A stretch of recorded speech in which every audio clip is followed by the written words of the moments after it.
All right, folks, how you doing? RussellTroopResults303.com. Check out the website, link in the description box. Mind, body, spirit, fitness, putting the healing back in health. Coming at you today with a video on how your body tells you what's wrong with it, right? The symptoms. Your body is always talking to you, right? There's this thing about body language and how you speak with your body, whether you want to or not. And your body does the same thing for you, letting you know when you're ill and things that are happening. And how is your body telling you that you are in a state of illness or sickness or getting there? You know, there's a lot of different things. So I want to break that down right now, kind of show you or tell you some of the signs that your body's telling you. One of them is going to be constipation. If you're constipated, that's your body's way of telling you there's something wrong. Some will say it's, it can be you're not eating the right foods, you're not getting enough water, whatever the case may be. Do some more research on it. But if you are severely constipated, that's your body's way of saying there's something wrong with you, right? Next one is going to be acne. If you have a lot of acne, right, your skin is an organ. So if there's something wrong with you're having acne, there's something wrong with that organ, with the skin. That means something's wrong. They can say it's because we eat the chemicals in our food, the chemicals in the atmosphere, whatever it is, and your body needs to rid itself of these toxins. So it's trying to eliminate these toxins, and it turns into pimples and zits and things like that, right? Same thing with a rash. If you got a rash, it's your body's way of releasing something, and unfortunately, a rash is one of the symptoms. Next would be hair loss. Hair loss can be a symptom. I'm getting it. You can see that's starting to go back. It's getting deeper and deeper. And it could just be genetics, they say. There's that one, I can't remember whatever it is, but some hormone or some chemical in the body that you have issues with. And, I can't remember what it is. You can get the shampoo that blocks it and all these things. Gray hairs, they say, can be a reason. So something to think about in that aspect. Do some more research on those things.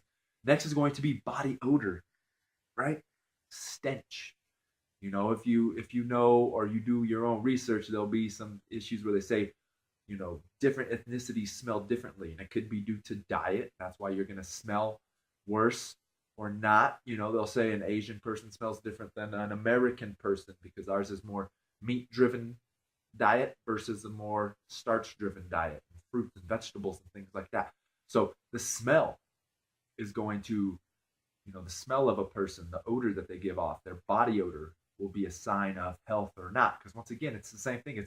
It's coming from the outside in, right? Sweat is not only, a form of air conditioning for the body. It's that smell as well. So aches and pains, right? If we have a lot of shoulder pain and neck pain, it could be due to muscle imbalances. This is another way your body is telling you that there is something wrong, right? Something wrong. If we're having chronic pain, it could be a muscle imbalance. If you look into things now, they'll say the body stores these chemicals in certain areas, so that area gets inflammation. Remember, disease is dis-ease. The body is no longer in a state of ease. It's got dis-ease, disease. So we got to get to the root of these issues and these problems and why we are having these things. These are just symptoms.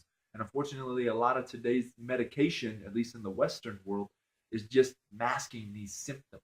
We've got to get to the root of the problem. Why do you have these issues? Why do you get gout? Right?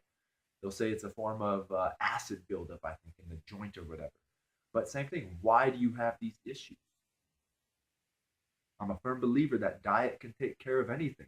But the truth is, what are you going to sacrifice? How are you going to eat and change your lifestyle to increase your health? Sitting on the couch isn't going to be healthy for you, right? Eating fast food all the time isn't going to be healthy for you. So what are you doing to ensure your health? You have control over these things. But what are you going to do? And I'm sure there are plenty more that I'm forgetting. Like I said, I'm not here, so I don't have my little board and everything to give myself notes. But those are some of the things, some of the ways that your body is letting you know that you are indeed, sick and ill. Heartburn. Heartburn is the same thing. Heartburn is another way. Heartburn, then you take this acid reflux, it decreases acid, they say. But in reality, that's a totally different concept, right? I think it's acid or indigestion. One or the other, you know.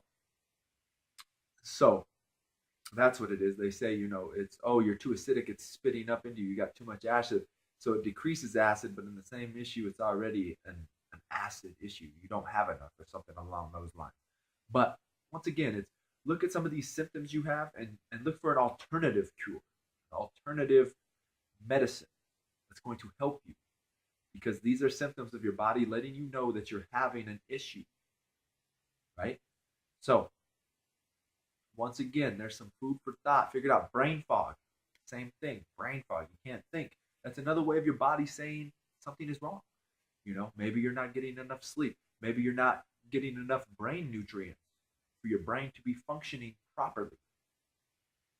So, once again, I hope this helps. It's food for thought. Do some more research. It doesn't stop here. You got to keep going. So, thanks for watching. Subscribe to the channel. Share and like these videos.